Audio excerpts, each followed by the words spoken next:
Hi, I'm Mike Jones, and today we've invited Mark Ventus over, and he's going to explain, and we're going to talk about preparedness. I'd like to have Mark, first of all, give me some of his credentials, and you'll understand why that I invited him over. Okay, I've worked for the city of Portland. I'm now retired, but I taught first aid to them, parks employees, to lifeguards, how to use AEDs, CPR. I've been a Knowles Wilderness First Responder. I'm a member of Tigard CERT, which is sponsored by FEMA. We do emergency rescue. Recently, we've been doing vaccinations for COVID. We did over 60,000 in the last 6 months. Okay. I have been a Scoutmaster 3 times for almost 20 years. I enjoy the outdoors. I enjoy being prepared. I think that's a motto we can all live by, and I try to live by that. Okay, that sounds great. And behind the camera, doing the filming, editing, and producing of this whole thing is a young man, and his name is Logan McCrae. There's a quote that started this whole thing, and it says, "Prepare every needful thing. If ye are prepared, ye shall not fear."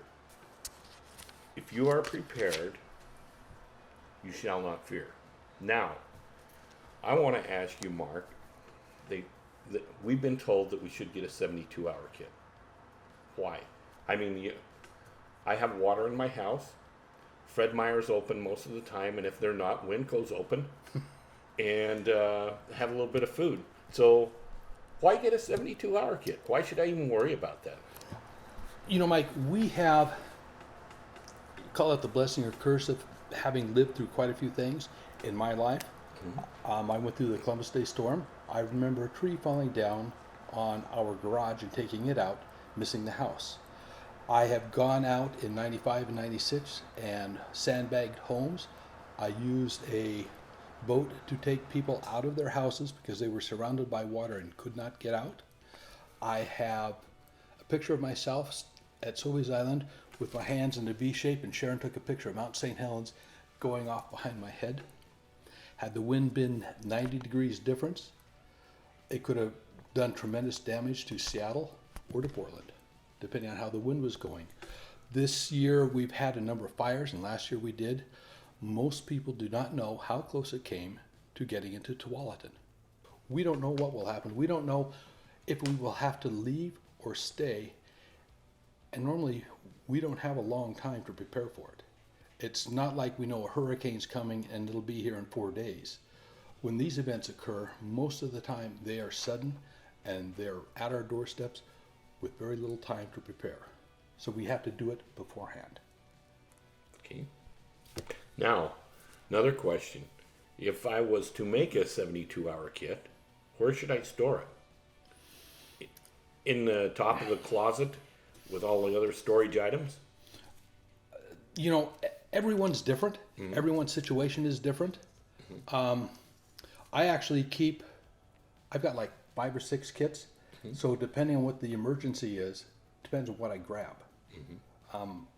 We'll get into it later, but I have 6 or 7 different first aid kits.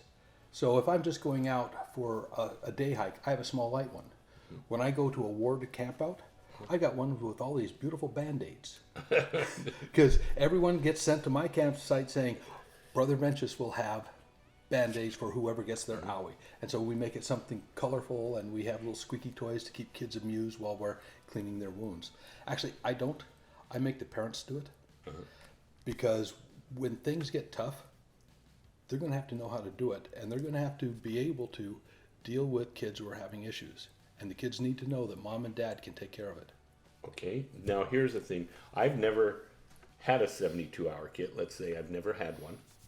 How do I start? What basic thing? Do I just need a jug of water or a candy bar? Or can you go through what we need in a basic, if I'm sitting here, never done it before, yes, I know I need one, but how do I go about putting one together? And my budget is very low. Okay. And I'm a young couple, just married, and we're thinking, maybe we don't need that in our budget right now. Can you help me out and explain? Okay, I'll start with what I did. Okay. And we'll go from there. Next to the side of my bed, because when I'm home, I spend more time in bed than any place else. Because you get up, you go to work, and you come home, and there's things to do, and then you go to bed. So next to my bed, I have an emergency kit with me, so that when I'm asleep, because most likely if there's a bad problem occurring, the windstorm comes or a tree comes crashing, I'm going to be at home in bed. So next to my bed, I have a pair of boots, because if something bad happens, something breaks through the windshield, breaks the windows or whatever, there's glass on the floor, there's things on the floor that will cut up my feet. I jump out of bed and start running around. I'm now useless. I can't help my kids. I can't help my wife or whoever it is because I've hurt myself. I also have gloves. I have tools, because if something happens and I need to get into the door where my kids are, I may not be able to beat it down. I may need tools, which I have several different ones in here that all serve different purposes for me to get to where my emergency kits are, where my kids are. I also have, and everyone makes fun of me, because they imagine me. Let me take a poke at it. Yeah. I'm running around in my underwear with a hard hat on, my boots on, my gloves on, and Could you demonstrate that for us? I can, but he would have to do a lot of really good editing. I also have a headlight. Okay. I like headlamps better than flashlights because it leaves both my hands free. Okay. So for me, the first thing that would happen would be I can get to my family and I can help them out. If they are stuck, I need to replace the box, it's falling apart, but this sits right next to my bed, so I always know where it's at. I may not have socks on, I may not have pants on, but I am relatively protected. But I have tools that I can use, I have lights, even have a little lamp, so that I can get around to help my family.